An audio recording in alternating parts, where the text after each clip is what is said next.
Hello everyone, welcome back to another video. तो ये है हमारा सॉल्यूशन का लेक्चर नंबर 6। इससे पहले हमने सॉल्यूशन चैप्टर के 5 लेक्चर की बात कर ली है, जिसमें हमने कंसंट्रेशन की टर्म्स अच्छे से पढ़ ली है, हमने वेपर प्रेशर की बात करी, हमने राउट्स लॉ को अच्छे से पढ़ लिया है और हमने आइडियल सॉल्यूशन क्या होते हैं, नॉन आइडियल सॉल्यूशन क्या होते हैं, इन सब के बारे में हमने अच्छे से बात कर ली है। ठीक है ना। आज की क्लास में हम बात करने वाले हैं किसकी, एजियोट्रॉप मिक्सचर के बारे में। एजियोट्रॉप मिक्सचर क्या होते हैं, इन सारी बातों को डिटेल से पढ़ेंगे। देखो, अगर आपको क्लास 12th में बढ़िया मार्क्स लेके आने हैं ना, तो आपको अपना पूरा चैप्टर, जो भी आप चैप्टर पढ़ रहे हो, उसको अच्छे से तैयार करना है और पूरा पढ़ना है। ये नहीं कि उसमें से कुछ इंपॉर्टेंट टॉपिक उठा लिए और उनको पढ़कर हमारा बेड़ा पार हो जाएगा। समझ रहे हो? तो आप पढ़ रहे हो तो पूरा उसको अच्छे से पढ़ो, पूरे चैप्टर को अच्छे से पढ़ो। ठीक है। तो इससे पहले कि मैंने जो 5 लेक्चर अपलोड कर रखे हैं, अगर आपने नहीं देखे तो आप उनको देखो अच्छे से जाके। इसके बाद हम स्टार्ट करते हैं इसको, एजियोट्रॉप मिक्सचर को। तो ठीक है, मेरा नाम है अजय ओझा और ये है आपका हमारा प्यारा सा चैनल अजय अकेडमी। तो चलिए शुभारंभ करते हैं।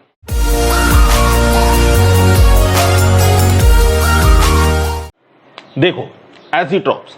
अब एजियोट्रॉप्स को समझने से पहले ना आप एक चीज को समझो कि जनरली हमने क्या ले रखा है, एक बाइनरी सॉल्यूशन ले रखा है और बाइनरी सॉल्यूशन में हमने 2 कंपोनेंट ले रखे हैं। एक को हम नाम दे देते हैं ए और दूसरे को हम नाम दे देते हैं बी। ठीक है। तो होता क्या है, जब आप इस सॉल्यूशन को गर्म करते हो तो लिक्विड स्टेट में और वेपर स्टेट में इन दोनों का जो कंपोजिशन है वो फिक्स नहीं होता।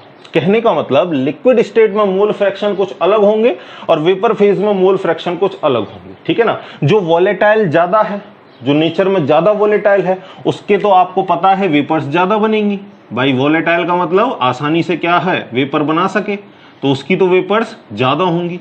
मैं सपोज मान लेता हूं कि ए वोलेटाइल नेचर का ज्यादा है तो ए की वेपर ज्यादा बनेंगी, और बी वोलेटाइल नेचर में कम है यानी कम वोलेटाइल है तो बी की वेपर्स कैसी होंगी, कम बनेंगी।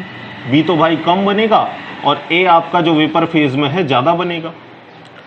तो मैं कह सकता हूं क्या कि अगर ए वेपर फेज में ज्यादा है तो लिक्विड फेज में ये कैसा होगा, कम होगा, और वेपर फेज में ये कैसा होगा, वेपर फेज को चलो मैं डैश से दिखा देता हूं, वेपर फेज में ये कैसा होगा, ज्यादा होगा, क्योंकि ये वेपर आसानी से बना रहा है तो इसकी वेपर्स ज्यादा बनेंगी, और वेपर्स ज्यादा बनेंगी तो उसका वेपर फेज में क्या होगा, मोल फ्रैक्शन ज्यादा होगा। इसी तरह मैं बी की बात करूं तो बी आपको पता है कि ज्यादा अच्छे से वॉलेटाइल नहीं हो रहा, तो वेपर्स इसकी कैसी होंगी, कम होंगी, तो इसका लिक्विड फेज में कैसा होगा, ज्यादा वेपर मोल फ्रैक्शन होगा, और वेपर फेज में इसका मोल फ्रैक्शन कैसा होगा, कम होगा। और जब ऐसी कहानी होती है तब आप इसका फ्रैक्शनल डिस्टिलेशन कर सकते हो। अब ये फ्रैक्शनल डिस्टिलेशन क्या है?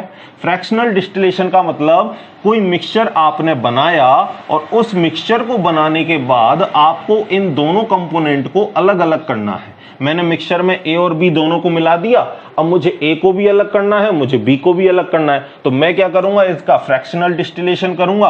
तो फ्रैक्शनल डिस्टिलेशन में क्या करूंगा, नीचे एक बर्नर लगाऊंगा, तो बर्नर इसको क्या करेगा, हीट करेगा। अब दोनों का क्या होता है, बॉइलिंग पॉइंट अलग अलग। भाई 2 अलग अलग आपने लिक्विड लिए तो उनका बॉइलिंग पॉइंट भी अलग होगा। सपोज मैं मान लेता हूं ए का बॉइलिंग पॉइंट कितना है, 50 डिग्री सेल्सियस, और बी का मैं मान लेता हूं कितना है, 80 डिग्री सेल्सियस, है ना। तो जैसे आपने टेम्परेचर बढ़ा रहे हो, बढ़ता बढ़ता टेम्परेचर जब 50 डिग्री सेल्सियस पहुंचेगा तो आपको पता है इन दोनों में से कौन बॉयल होगा, ए बॉयल होगा, क्योंकि ए का बॉइलिंग पॉइंट कितना है, 50%, और ए बॉयल होएगा तो वेपर्स भी किसकी बनेंगी, ए की बनेंगी। अरे बी तो अभी शांत बैठा है, ए और बी लिया है तो ए तो वेपर्स बना रहा है धीरे धीरे, बी कैसा है, अभी शांत बैठा है। जब टेम्परेचर 80 डिग्री सेल्सियस पहुंचेगा तब बी वेपर बनाना स्टार्ट करेगा। तब तक ए तो लगभग पूरा बॉयल हो चुका होगा, तो ए की तो वेपर्स कैसी, बहुत ज्यादा बन गई होंगी। बी की कुछ ही मॉलिक्यूल्स क्या होंगे, वेपराइज होंगे। ठीक है ना। तो कहने का मतलब, जब इन दोनों को आपने बॉयल किया तो जिसका बॉइलिंग पॉइंट कम है उसकी वेपर्स ज्यादा बनेंगी। तो आप इसको क्या करते हो, अलग करने के लिए आपने क्या किया, इसमें एक डिस्टिलेशन ट्यूब लगा दी, और डिस्टिलेशन ट्यूब लगाने में एक जगह से पानी एंटर करता है और एक जगह से पानी आउट करता है, तो यहां से जो वेपर बनेंगी उसको क्या कर देगी, ये ठंडा कर देगी, और ठंडा करने के बाद इस तरीके से अलग से आप इसको एक कंटेनर में ले लोगे। अब इसमें आपको क्या मिल चुका है, प्योर ए। क्यों? क्योंकि मान के चलो आपने टेम्परेचर फिक्स कर दिया इसको 60 या 70 तक, तो 80 तो पहुंचा ही नहीं, 80 पहुंचा नहीं, तो सिर्फ और सिर्फ बॉयल क्या होगा? ए, और ए बॉयल हुआ, बॉयल होकर इसको कंडेंस हुआ और इसको दूसरे कंटेनर में हमको प्योर ए मिल चुका है। ये तो होता है फ्रैक्शनल डिस्टिलेशन। अब ए जब सारा इसमें आ जाएगा तो इसके अंदर क्या बच जाएगा? बी। तो इस तरीके से हमने ए भी अलग कर लिया और बी भी अलग कर लिया। ये बात तो होती है किसमें? फ्रैक्शनल डिस्टिलेशन में, जब सिंपल हम सॉल्यूशन की बात करते हैं। लेकिन एजियोट्रॉप कैसा मिक्सचर है? एजियोट्रॉप ऐसा मिक्सचर है कि जब दो सॉल्यूशन को आप इसमें मिलाते हो, दो लिक्विड्स को आप मिलाते हो, तो ये दोनों अलग अलग बॉइलिंग पॉइंट पर बॉयल नहीं होते, ये दोनों एक ही बॉइलिंग पॉइंट पर बॉयल हो जाते हैं। जैसे पानी को हम गर्म करते हैं तो पानी कितने पर बॉयल हो जाता है? 100 डिग्री सेल्सियस पर। अब सोचो मैंने पानी में कुछ और मिला दिया, और कुछ और मिलाने के बाद भी वो कंपोनेंट कितने पर बॉयल हो रहा है? 100 डिग्री सेल्सियस पर ही, सेम टेम्परेचर पर ही बॉयल हो रहा है, तो उसको हम क्या बोलते हैं? एजियोट्रॉप। अब एजियोट्रॉप के लिए ऐसा नहीं है कि आपने मिक्सचर को किसी भी कंपोजिशन में मिलाया और वो क्या है अपने आप बॉयल हो जाएगा उसी फिक्स टेम्परेचर पर, ऐसा नहीं है। एजियोट्रॉप मिक्सचर के लिए कंपोनेंट का क्या होना चाहिए? फिक्स कंपोजिशन होना चाहिए। ठीक है, तो बात आ गई आपको समझ में फ्रैक्शनल डिस्टिलेशन क्या होता है।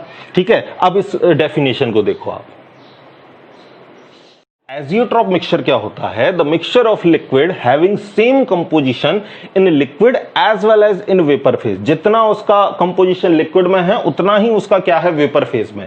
ठीक है, and boil at constant temperature, और दोनों ही जो कंपोजिशन है, दोनों ही जो कंपोनेंट है वो सेम बॉइलिंग पॉइंट पर बॉयल होते हैं, लाइक अ प्योर लिक्विड, एक प्योर लिक्विड की तरह। ठीक है, known as azeotrope, also called as constant boiling liquids, और इसको और किस नाम से जानते हैं अपन? कॉन्स्टेंट बॉइलिंग लिक्विड्स के नाम से। ठीक है, their component can not be separated by fractional distillation, इनको फ्रैक्शनल डिस्टिलेशन से अलग अलग नहीं कर सकते। क्यों नहीं कर सकते? जैसे ही मान के चलो मैं इन दोनों को किया और इन दोनों को मिला दिया एक फिक्स्ड कंपोजिशन में, ये कंडीशन है एजियोट्रॉप की कि कंपोजिशन कैसा होना चाहिए? फिक्स्ड।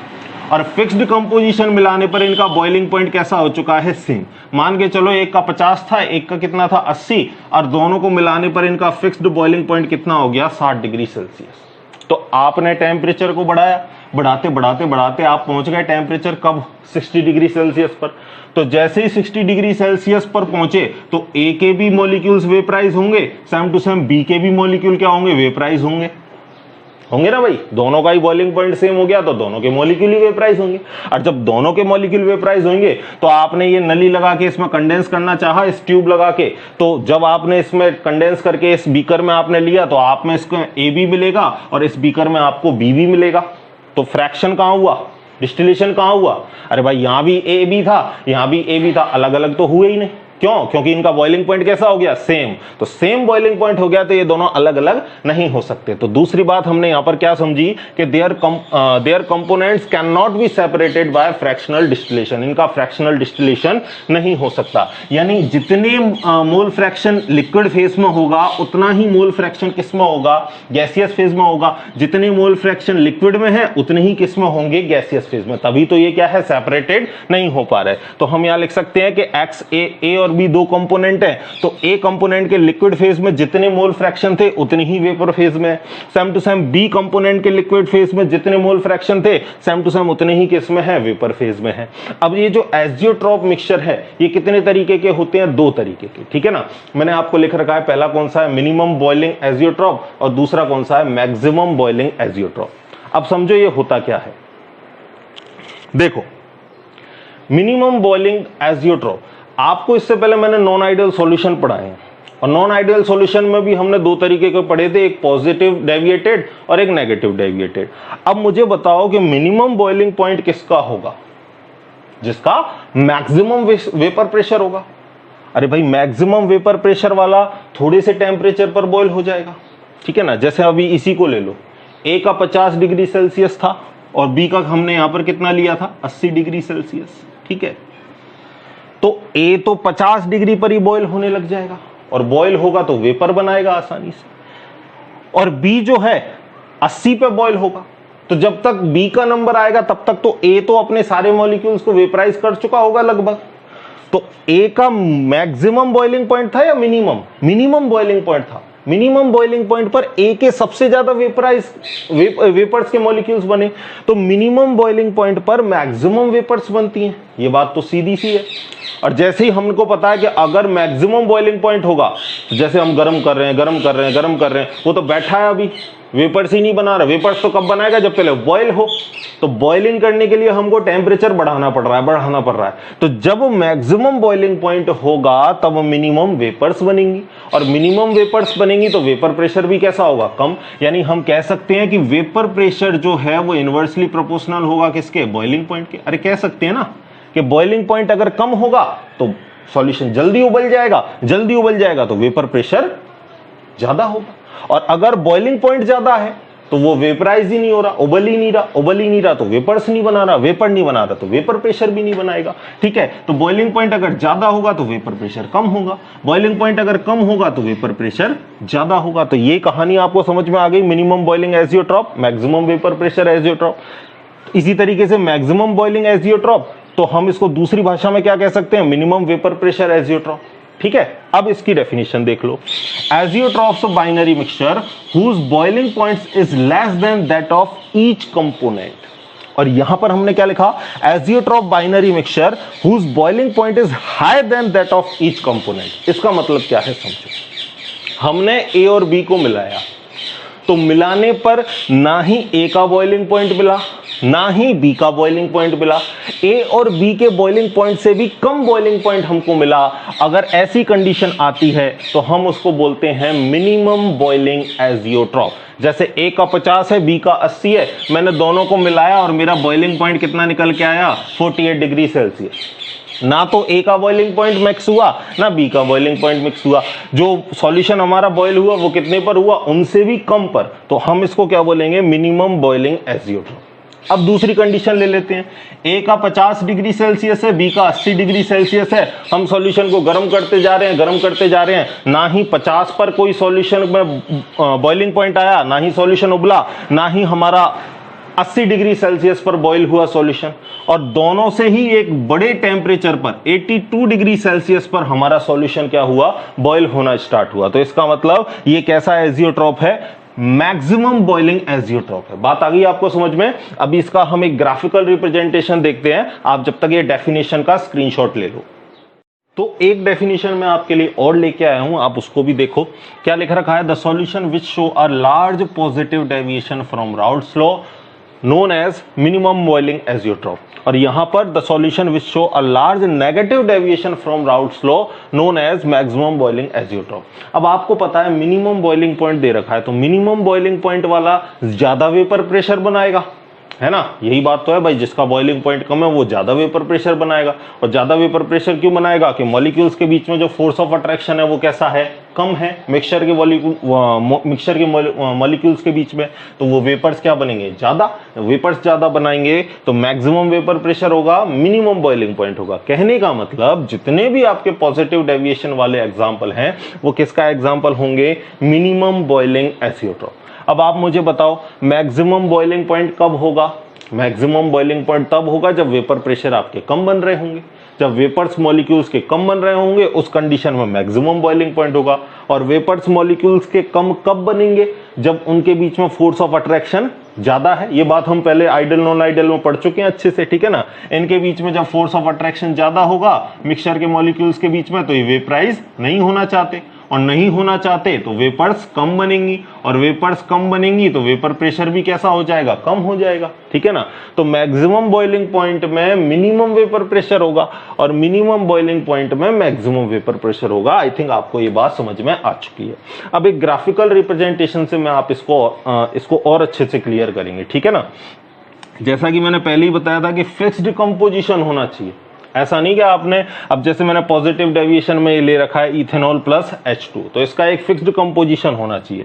जब 95% इथेनॉल होगा और 5% जब H2O होगा तभी ये H2O होगा, तभी ये क्या है, सेम बॉइलिंग पॉइंट पर बॉयल होंगे, ना इससे ज्यादा पर ना इससे कम पर। सेम टू सेम यहां पर क्या लिख रखा है मैंने, जब 20% HCl होगा और 80% H2O होगा तभी ये सेम टेम्परेचर पर बॉयल होंगे।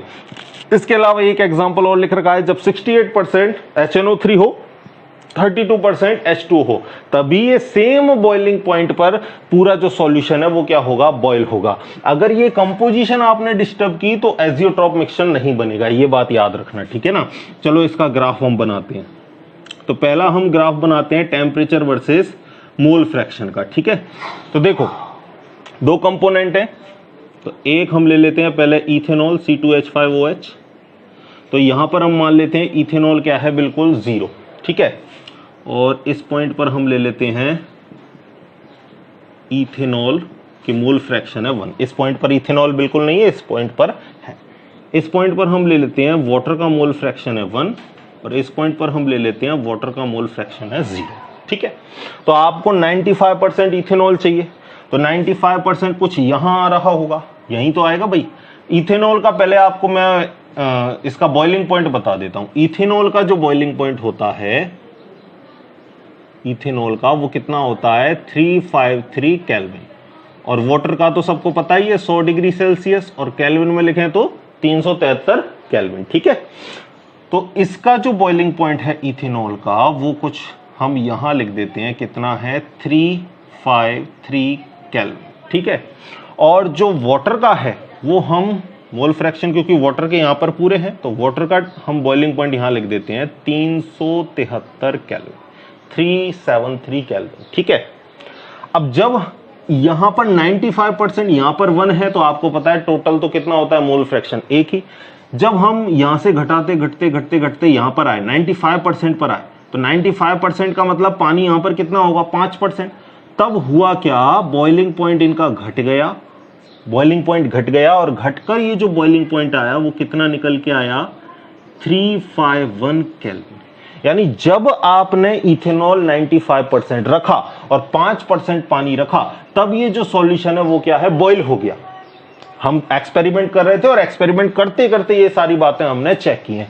लेकिन जब हमने इससे बाद में और हमने क्या किया, बढ़ा दिया, 95% से हमने और घटा के कितना कर दिया, 90% कर दिया। तो देखो टेम्परेचर बॉइलिंग पॉइंट इसका बढ़ने लग गया, बढ़ने लग गया, बढ़ने लग गया। और हमने इसको कम किया, हमने इसको 60% रख दिया, बॉइलिंग पॉइंट और बढ़ गया। और हमने इसको कम किया, हमने 50% रख दिया, बॉइलिंग पॉइंट और बढ़ गया। कहने का मतलब जब इथेनॉल 95% था और पानी 5% था, तभी इनका जो बॉइलिंग पॉइंट है वो कैसा आया, मिनिमम। और जब मिनिमम बॉइलिंग पॉइंट आया तो उसी कंडीशन में क्या आएगा, मैक्सिमम वेपर प्रेशर आएगा। एक बात आप समझ चुके हो कि जब मिनिमम बॉइलिंग पॉइंट है तो इसी पॉइंट पर मैक्सिमम वेपर प्रेशर आएगा। तो अगर इसका एक दूसरा ग्राफ हम बनाएं जो वेपर प्रेशर और किसको डिनोटेट कर रहा हो, मोल फ्रैक्शन को डिनोटेट कर रहा हो, तो आपको पता है कि इस जगह तो क्या है C2H5OH 0, और इस जगह C2H5OH कितना है 1। सेम टू सेम इस जगह H2O के मोल फ्रैक्शन कितने हैं 1, और इस जगह H2O के मोल फ्रैक्शन कितने हैं 0। तो जब मिनिमम आपका बॉइलिंग पॉइंट था तो उस कंडीशन में क्या आएगा, कंडीशन क्या थी, आइडियल की कंडीशन कुछ ये थी। वोलेटाइल ज्यादा कौन है, इथेनॉल, तो इथेस का वेपर प्रेशर ज्यादा होगा। लेकिन आपको पता है मिनिमम बॉइलिंग पॉइंट पर मैक्सिमम वेपर प्रेशर होगा, तो यहां इस कंडीशन पर क्या आता है, मैक्सिमम वेपर प्रेशर आता है, ठीक है। तो आप आई थिंक बात को समझ चुके हो। सेम टू सेम इस ग्राफ को ले लो, यहां भी हम क्या ले लेते हैं, एक जगह HCl को ले लेते हैं और एक जगह वाटर का मोल फ्रैक्शन ले लेते हैं। यहां HCl 1 है तो H2O कितना होगा, यहाँ 0, यहाँ HCl कितना होगा 0, सॉरी यहाँ 0, तो पानी यहाँ कितना होगा 1, ठीक है। देखो अब वही कंडीशन सेम टू सेम कि जो HCl का जो बॉइलिंग पॉइंट है, मैं यहां लिख देता हूं, HCl का बॉइलिंग पॉइंट है 188 केल्विन, ठीक है। और पानी का तो आप सबको पता ही है कितना है 373 केल्विन, ठीक है। HCl का बॉइलिंग पॉइंट है 188, तो इसको हम यहां लिख देते हैं नीचे 188 केल्विन, और पानी का कितना है 373, तो इसको हम कुछ यहां लिख देते हैं ऊपर 373 केल्विन, ठीक है। तो आपको पता है कि यहां पर क्या है, मैक्सिमम बॉइलिंग। तो मैक्सिमम बॉइलिंग में क्या होगा, ना ही 188 पर जब आप गए तब ना ही बॉयल हुआ, और जब आप 373 केल्विन पर गए तब भी आपका सॉल्यूशन बॉयल नहीं हुआ, एक नए ही टेम्परेचर पर बॉयल हुआ, और जो है ज्यादा आपका कितना 381 केल्विन, ठीक है। तो कहने का मतलब इस कंडीशन में आपका क्या आया, मैक्सिमम बॉइलिंग पॉइंट आया। और आपको पता है कि अगर बॉइलिंग पॉइंट मैक्सिमम है तो वेपर प्रेशर कैसी आएंगी, मिनिमम। तो वेपर प्रेशर का अगर मैं ग्राफ बनाऊं आपको कुछ इस तरीके से, तो देखो यहाँ पर x HCl आपने ले रखा है 1, x H2 आपने क्या ले रखा है यहाँ पर 0, इसी तरीके से x H2 आपने यहाँ पर 1 लिया है और x HCl आपने यहाँ पर क्या लिया है 0। तो आइडियल कंडीशन में आपको पता है, आइडियल कंडीशन में ग्राफ कुछ कैसा था, इस तरीके से था पी टोटल का। लेकिन आपको पता है यहाँ पर कैसा आएगा, मिनिमम आएगा वेपर प्रेशर, तो मिनिमम कुछ इस तरीके से आएगा। तो कहने का मतलब जब बॉइलिंग पॉइंट आपका क्या होगा मैक्सिमम, तब वेपर प्रेशर आपके कैसे आएंगे, मिनिमम। तो आई थिंक आपको एजियोट्रॉप की पूरी कहानी अच्छे से समझ में आ गई होगी। अगर नहीं आया तो आप एक बार वीडियो को दोबारा देखिए, आपको अच्छे से चीजें समझ में आएंगी। ठीक है, तो मिलते हैं इसी तरीके की अगली वीडियो में, तब तक पढ़ते रहिए, खुश रहिए।